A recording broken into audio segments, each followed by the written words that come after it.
Solve the equation x plus 3 times x minus 9 is equal to 0. We have the product of two binomials equal to 0. We'll use the zero factor property, which states that if a times b equals 0, then a equals 0, or b equals 0.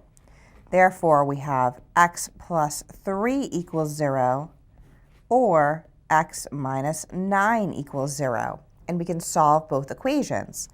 For the first equation, we subtract 3 from both sides to get x equals negative 3.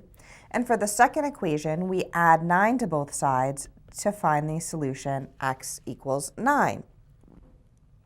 We check the solution in the original equation. When we substitute negative 3 for x, we have 0 times negative 12, which is 0. And when we substitute 9 for x, we have 12 times 0, which is equal to 0. Therefore, we have found the correct solutions, and the solution set is the set containing negative 3 and 9.